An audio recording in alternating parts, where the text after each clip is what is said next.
ইলিশ মাছের মাথা দিয়ে এভাবে একবার হলেও পালং শাক রান্না করে খেয়ে দেখবেন।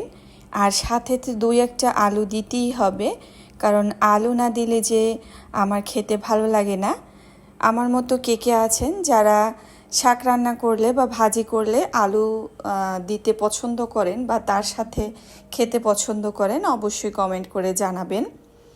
তো যাই হোক, যেহেতু এখন শীত শুরু হয়েই গিয়েছে, আর এই সময় কিন্তু অনেক বিভিন্ন ধরনের সবজি রয়েছে আমাদের দেশে। তো বিশেষ করে যদিও শীতের সবজির যেই আসল মজা, সেই মজা কিন্তু এখনও আসেনি। তারপরও পালং শাকটার যে রান্না করেছি খুব ভালোই লেগেছে আমার কাছে।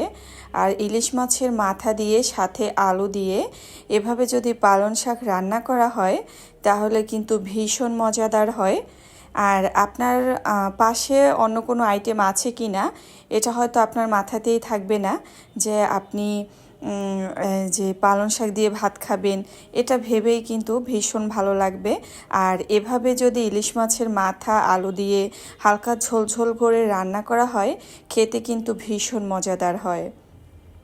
তো শাকগুলো নিয়ে এসেছে বাজার থেকে, ঠিক আছে, তবে ওই যে বললাম এখনও কিন্তু সেরকম ফ্রেশ পালং শাক কিন্তু হয়তো আমি তো বাজারে যাই না, আমার হাজব্যান্ডেরও চোখে পড়েনি।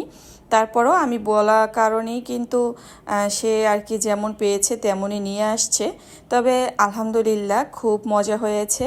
আমি ভাবতেই পারিনি যে এই পালং শাক রান্নাটা এতটা মজাদার হবে। তো যাই হোক, ভালোবাসা দিয়ে রান্না করলে যে কোনো রান্নাই কিন্তু ভীষণ মজাদার হয়। তো আমি কিন্তু এভাবে রান্না করে নিয়েছি পালং শাক ইলিশ মাছের মাথা আর সাথে আলু দিয়ে।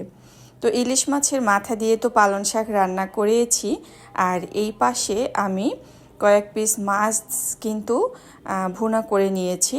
তো মাছ হালকা ভাজি করে তারপরে পেঁয়াজ মরিচ দিয়ে কষিয়ে এভাবে ভুনা করে নিচ্ছি। আর এভাবে খেতে কিন্তু ইলিশের যে আইটেম, তার ভিতরে আমাদের বাসায় এভাবে ইলিশের যে দু পেঁয়াজা, এটাই কিন্তু বেশি খাওয়া হয়, মানে ইলিশের ভুনা আর কি, যেটাকে আমরা বলি।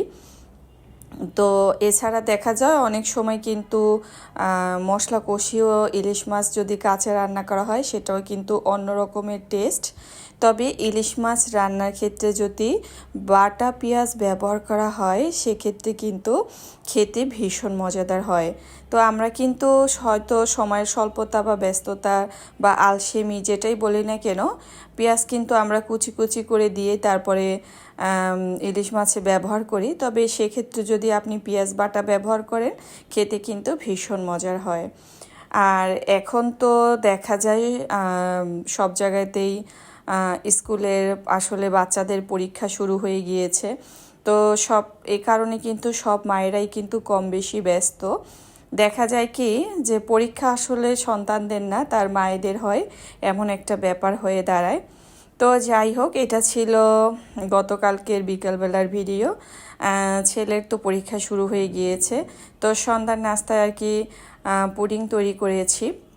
তো আসলে আমি ওরকম সেভাবে ভালো পারি না, তবে যতটুকু পারি আলহামদুলিল্লাহ খেতে কিন্তু ভীষণ মজার হয়। আর পুডিংটা কিন্তু কেটে নিয়েছিল আমার ছেলেই, কারণ ওর ইচ্ছে হয়েছিল কাটার জন্য।